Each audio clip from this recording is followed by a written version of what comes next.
Hi friends, welcome to Arunai kitchen. எனக்கு நம்ம கிச்சனில் பேச்சுலர்ஸ்க்கான ஒரு சூப்பரான சிக்கன் குழம்பு ரெசிபி தாங்க பார்க்க போகிறோம். இந்த சிக்கன் குழம்பு 10 நிமிஷத்தில் செஞ்சிடலாம். சிக்கன் குழம்புக்கு 1 கிலோ சிக்கனை நல்லா மீடியம் பீஸாக கட் பண்ணி நல்லா வாஷ் பண்ணி எடுத்துருக்கேன். 2 பெரிய வெங்காயத்தை பொடியாக கட் பண்ணி எடுத்துருக்கேன். கொஞ்சமாக கருவேப்பிலை, 2 பச்சை மிளகா, 2 தக்காளி பழத்தை நல்லா பொடியாக கட் பண்ணி எடுத்துருக்கேன். ஒரு மிக்சி ஜாரில் ஃபஸ்ட்டு தக்காளி பழத்தை சேர்த்துக்கலாம்.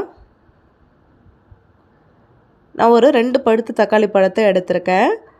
இதோட ஒரு 10 முந்திரி பருப்பை நல்லா தண்ணியில் ஊற வச்சுருக்கேன். அதையும் இதோட சேர்த்துட்டு 1 ஸ்பூன் கசகசா தேங்காய் சேர்த்துருக்கேன். தேங்காய் சேர்த்ததுக்கப்புறமா 1 ஸ்பூன் மிளகு, 1 ஸ்பூன் ஜீரகம், 1 ஸ்பூன் சோம்பு சேர்த்துட்டு கொஞ்சமாக தண்ணி சேர்த்து இதை நல்லா நைஸாக அரைச்சி எடுத்துக்கோங்க. இப்போ குக்கரில் இந்த குழம்பு செஞ்சிடலாம். குக்கரில் கொஞ்சமாக கடலை எண்ணெய் சேர்த்துருக்கேன்.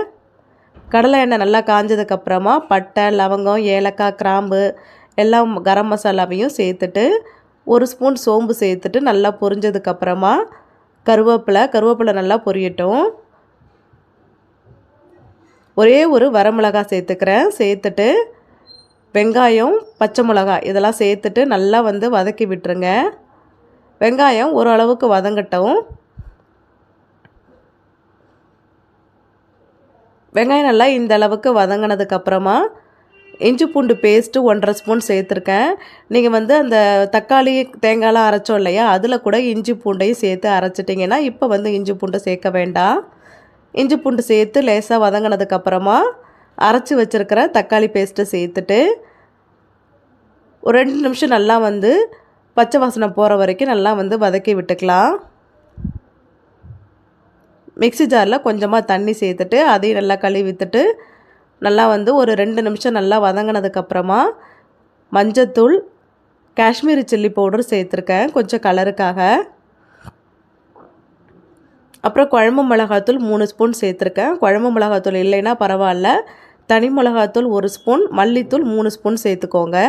சேர்த்துட்டு இந்த குழம்புக்கு தேவையான அளவு உப்பு சேர்த்துட்டு நல்லா கலந்து விட்டுருங்க. கலந்துட்டு சிக்கனை இப்போ சேர்த்துக்கலாம். சிக்கனெல்லாம் சேர்த்ததுக்கப்புறமா ஒரு கரண்டி வச்சு நல்லா கலந்து விட்டுக்கலாம். ஒரு நிமிஷத்துக்கு மட்டும் நல்லா அப்படியே கலந்து விட்டுட்டு இந்த குழம்புக்கு தேவையான அளவு தண்ணி ஊற்றிக்கோங்க. நான் 2 டம்ளர் அளவு இன்றைக்கி தண்ணி சேர்த்துக்கிறேன். 2 டம்ளர் தண்ணி சேர்த்துட்டு குக்கரை மூடி போட்டு 2 விசில் வச்சிங்கன்னா சூப்பரான சிக்கன் குழம்பு ரெடி ஆகிடும். இந்த சிக்கன் குழம்பு ரொம்பவே சிம்பிளாக ஈஸியாக பண்ணிடலாம். குழம்பு பண்ண தெரியாதவங்க கூட ஃபஸ்ட் டைம் பண்ணுறீங்கன்னா இந்த மெத்தடில் ட்ரை பண்ணி பாருங்கள். மசாலாலாம் அரைச்சி வச்சிட்டிங்கன்னா வறுத்து அரைக்கணும்னு தேவையில்லை. ஃப்ரெஷ்ஷாக அப்படியே மசாலாவை நல்லா அரைச்சிட்டு இந்த குக்கரில் அப்படியே நல்லா வதக்கிட்டு ஒரு 2 விசில் வச்சிங்கன்னா குழம்பு சூப்பராக ரெடி ஆகிடும். இப்போ நல்லா கலந்து விட்டுட்டு குக்கரை மூடி போட்டு நான் 2 விசில் மட்டும் வேக வச்சு எடுத்துக்கிறேன். இப்போ இந்த ஸ்டேஜில் உருளைக்கிழங்கை 4ஆக கட் பண்ணி சேர்த்துக்கிறேன். உங்களுக்கு உருளைக்கிழங்கு பிடிக்கும்னா சேர்த்துக்கோங்க, இல்லைன்னா பரவாயில்ல, இதை ஸ்கிப் பண்ணிவிடுங்க. எனக்கு இது மாதிரி சிக்கன் குழம்பு, மட்டன் குழம்புலாம் சேர்த்து சாப்பிட பிடிக்கும் அப்படின்றதுனால நான் சேர்த்துக்கிறேன். உருளைக்கிழங்கை சேர்த்துட்டு ஒரு கரண்டி வச்சு நல்லா கலந்து விட்டுட்டு 2 விசில் மட்டும் வேக வச்சு எடுத்துக்கோங்க. அதிகமாக விசில் விட வேண்டாம். ரொம்ப அதிகமாக விசில் விட்டிங்கன்னா அப்புறம் சிக்கன்லாம் நல்லா கரைஞ்சி போயிடும். 2 விசில் மட்டும் கரெக்டாக இருக்கும். இப்போ குக்கரை மூடி போட்டுடுறேன். மூடி போட்டு நல்லா அடுப்பில் நம்ம ஹைலே வச்சிடலாம். ஹையில் வச்சு 2 விசில் வேக வச்சு எடுத்துக்கிறேன். ஸ்டீம்லாம் போனதுக்கப்புறமா குக்கரை ஓப்பன் பண்ணி பார்க்குறேன். நல்லா சூப்பராக இருக்குது பாருங்கள். ரொம்பவே நல்லா இருந்துச்சு சிக்கன் குழம்பு, நல்லா டேஸ்ட்டாக இருந்துச்சு. கண்டிப்பாக நீங்கள் எப்படி ஒரு வாட்டி ட்ரை பண்ணி பாருங்கள். கடைசியாக கொத்தமல்லி, கருவேப்பிலை தூவி நீங்கள் சர்வ் பண்ண வேண்டியதான். இதுக்கப்புறம் ஒன்றும் பண்ண வேண்டாம். நல்லா சூப்பரான சிக்கன் குழம்பு ரெடி ஆகிடுச்சு. 10 நிமிஷத்தில் இந்த சிக்கன் குழம்பு ரெடி பண்ணிடலாம்.